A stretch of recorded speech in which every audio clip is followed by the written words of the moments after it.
fois-ci, c'est le tour de Madame Habiba. Madame Habiba Kikef.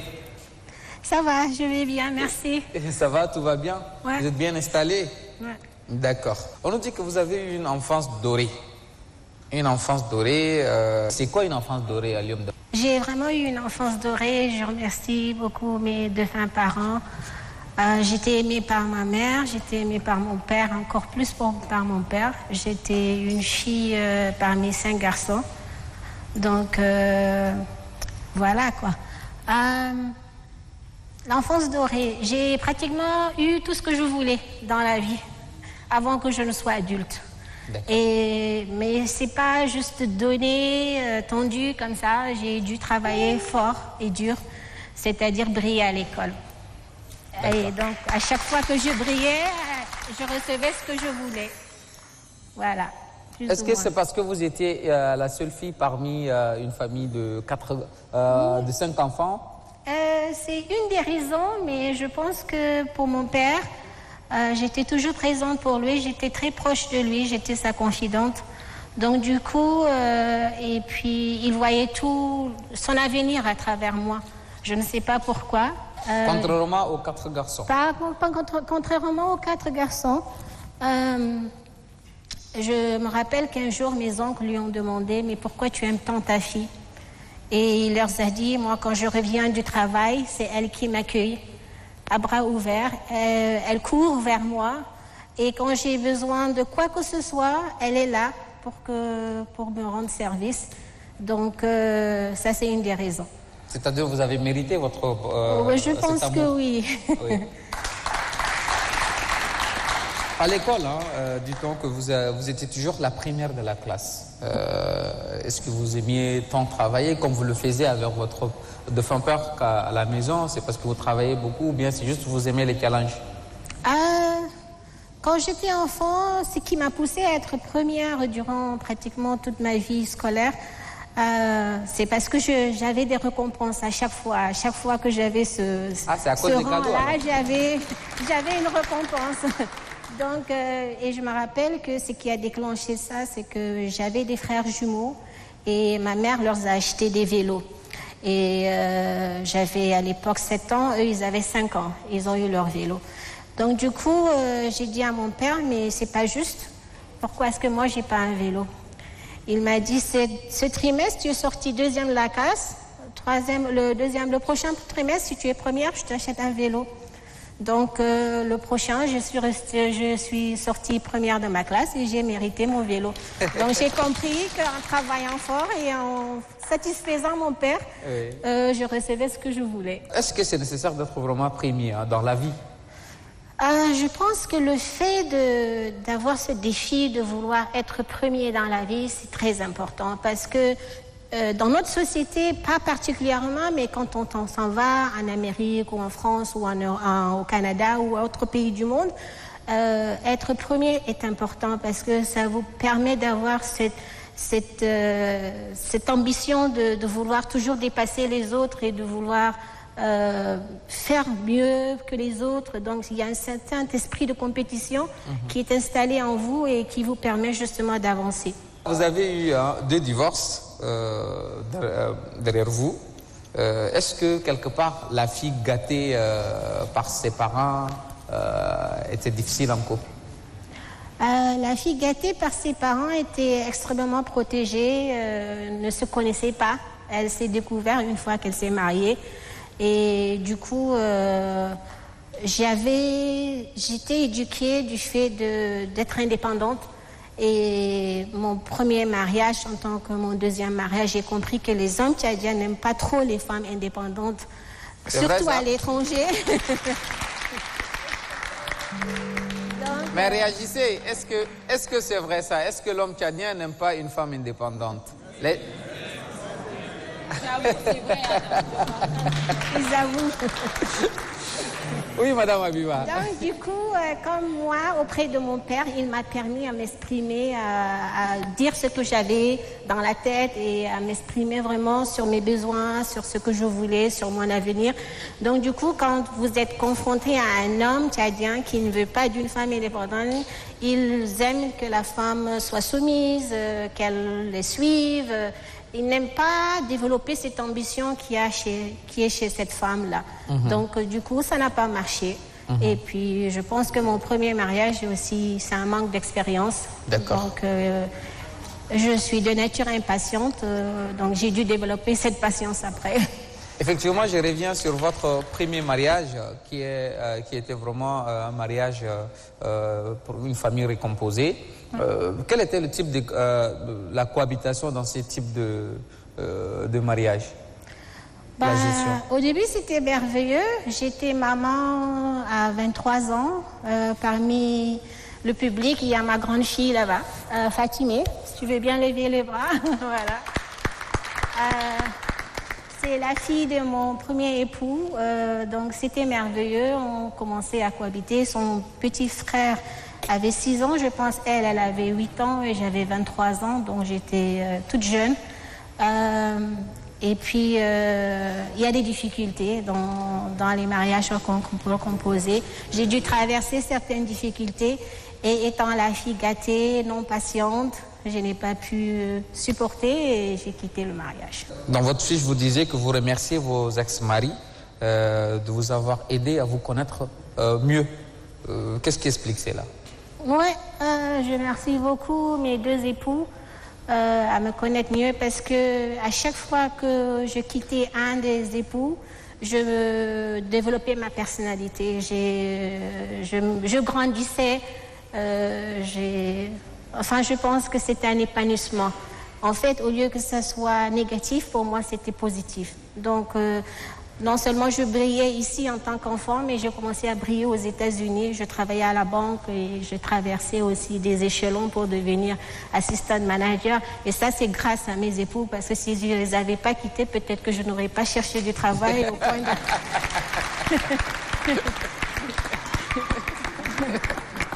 point de me développer et de me faire connaître parmi le public américain. Attention, ce n'est pas une raison de tester le divorce. C'est pas une raison. Voilà. Cette réponse, je la vois bien en arabe. Est-ce qu'il y a toujours? Oui, une fois qu'on a des enfants, on essaie d'être civil et d'avoir une bonne relation. D'ailleurs, mes enfants sont avec leur père en ce moment, donc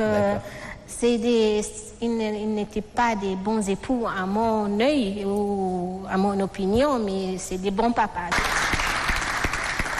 Vous avez eu à un moment de la vie quelques difficultés avec votre défunt père que vous avez aimé et que vous avez aimé profondément. Un silence qui a duré pendant 14 ans.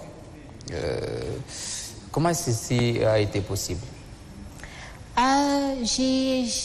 J'avais un amour profond pour mon père et il est arrivé qu'à un moment de leur vie, mon père et ma mère, 35 ans je pense de mariage, ils se sont séparés. J'ai mal pris cela et en tant que justement la confidente et la fille de papa, j'ai écrit une lettre à mon père en disant voilà, je regrette vraiment qu'ils se séparent après 35 ans de mariage. C'est vrai qu'ils ont sacrifié beaucoup pour que nous, on soit des hommes et des femmes et qu'on soit déjà indépendants parce qu'ils se sont séparés quand on avait fini l'école. Et moi, j'ai même commencé à travailler. Et j'ai dit à mon père, est-ce qu'il ne regrette pas? Est-ce que c'est vraiment... En fait, je lui ai demandé, si c'est ça le mariage, je ne voudrais pas être mariée. Parce que ça m'a choquée, en fait. Je me disais que ce n'était pas la peine. Mais ma mère aussi était une femme indépendante et elle n'aimait pas la polygamie. Donc, elle a dit à mon père, tu peux épouser 100, mais moi, je ne serai pas parmi ces 100. Donc, elle l'a quitté ainsi. Donc, pour dire... donc, j'ai écrit une lettre à mon père en lui disant, voilà. Et en fait, il m'a répondu en disant, fiche-moi la paix. Et je lui ai fiché la paix. On est resté 14 ans sans se parler. Et puis un beau jour, un de mes oncles m'appelle en me disant « Votre père est malade. Appelle-le ». Donc j'ai appelé mon père. Et avant de l'appeler, je me suis dit « Comme on s'est séparés dans des mauvais termes, il va peut-être même pas me décrocher le téléphone. » Donc après, c'était « Allô papa ?» Il me fait « Allô ?» Je fais « Allô papa, c'est Habiba ?» Il me fait « Ah Habiba !» C'est comme s'il m'avait causé, on avait causé hier. Tout à l'heure. « Ah Habiba, ça va, tu vas bien?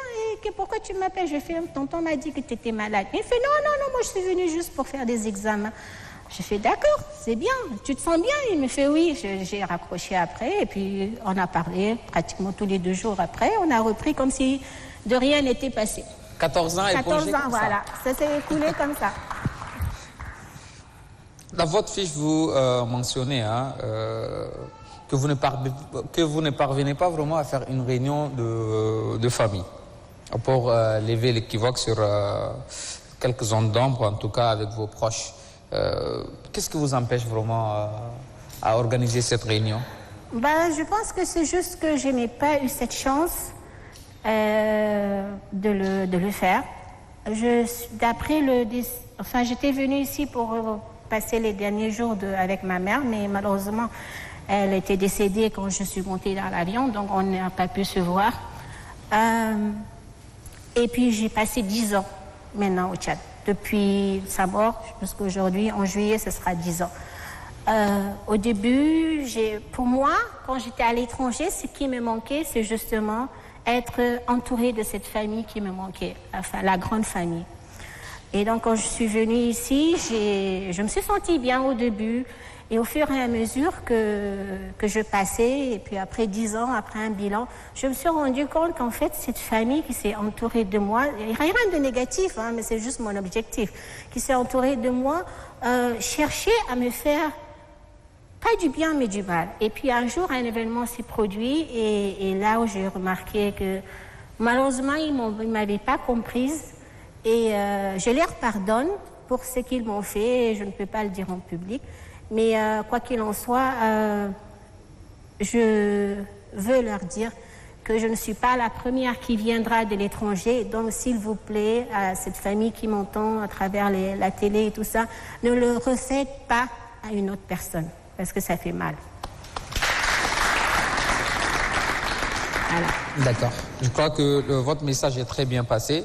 Le cœur de Habiba, je voudrais dire, est-ce que vous êtes libre, vous êtes amoureuse en ce moment, ou bien il y a un projet de mariage, parce que vous êtes encore jeune, vous avez toute la vie devant vous? Habiba est célibataire. Est-ce que je suis amoureuse? Je ne vais pas mentir, je le suis. Ah oui. Et la personne, elle est dans le public, mais... ah oui. Voilà. C'est à nous de l'identifier. Et puis c'est tout. Les projets de mariage, je ne sais pas, on n'en a pas tellement discuté pour l'instant. J'imagine tout le public en train de chercher quelqu'un. Voilà. En tout cas, qui qu'elle soit cette personne, nous vous disons que vous êtes vraiment une personne chanceuse et puis voilà, gardez-la bien. Et comment est le prince charmant de Habiba? C'est quelqu'un plutôt qui est attentionné, qui me comprend plus et qui m'écoute plus que ça. Et c'est quelqu'un aussi de bosseur, quelqu'un qui travaille, c'est pas quelqu'un de paresseux. C'est aussi quelqu'un qui est généreux de cœur. Et puis, c'est tout, qu'il m'aime bien et puis qu'il me respecte. C'est tout. Madame Habiba, il y a beaucoup de femmes disent aimer un truc particulier physiquement chez un homme, mais pas aussi physiquement forcément. Pour certaines, c'est son portefeuille, d'autres, c'est son regard, d'autres, ce sont ses yeux, son sourire. C'est quoi chez vous exactement? C'est son sourire. D'accord. Est-ce que Madame Habiba est une personne tolérante? Je suis tolérante envers quelqu'un qui reconnaît son erreur et qui ne le refait plus. Mais je ne suis pas tolérante à ceux qui, en fait, répètent leur erreur. Hypocrisie. En pensant, voilà, c'est un peu de l'hypocrisie en disant « Oh, voilà, l'occasion viendra, je lui dirai pardon. » Et puis, en fait, on vous voit une pression. on vous fait une pression en disant Ramadan, Ramadan, maï, juice. Il est pardonné. Et ça, c'est pas normal. C'est de la pression morale et religieuse à la fois. Tout à fait. Mais en fait, Dieu sait exactement votre cœur. En général, les gens pardonnent les autres sans vraiment intérieurement les pardonner. Et ça, moi, je suis pas dedans. Je suis pas hypocrite. Donc, quand je pardonne, je pardonne. Et quand je pardonne pas, je suis désolée, ça prendra le temps pour que je pardonne. Dame Sarah, vous voulez ajouter quelque chose? Mais Habiba, mais c'est zéro complexe, personne décontracté, vraiment. Machallah. Aujourd'hui, je comprends le sens de ce que un jour j'ai lu quelque part quelque chose qui a été dit par Houphouët-Boigny, un ancien président ivoirien. On n'est pas premier par hasard. Et ça, aujourd'hui, j'ai compris le sens. Pour finir, mesdames et messieurs, chers téléspectateurs et chers publics ici dans cette salle, le 9 mars dernier, Madame Habiba a fêté son anniversaire. Oui. C'était bien cela. Oui. Alors, la production aujourd'hui lui offre une possibilité de souffler sur une bougie de plus. C'est la surprise. Si on pourra faire entrer... Merci beaucoup.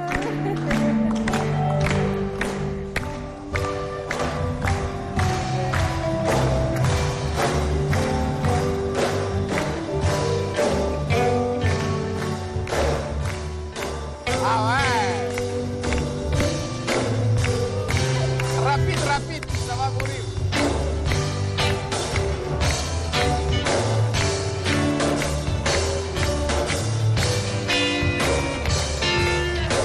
Ici, avancez. Ah ouais.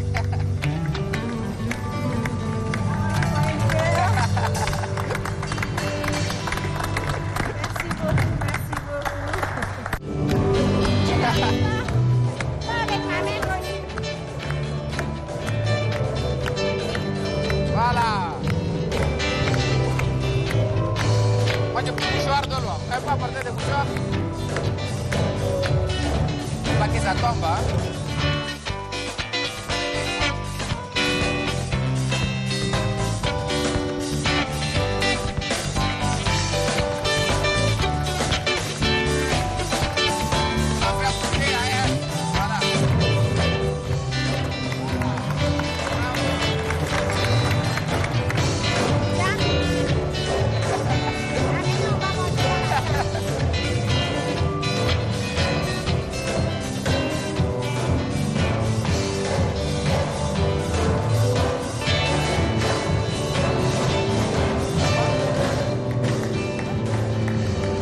Merci beaucoup à Lamandine. Merci à Lamandine pour ces majestueux gâteaux.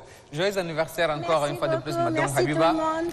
Inch'Allah, tout l'amour et tout le bonheur. Et nous espérons que vous retrouvez un bonheur, surtout un mariage à vie avec votre prince charmant qui est dans la salle. Coucou à vous, si vous m'écoutez, vous me voyez.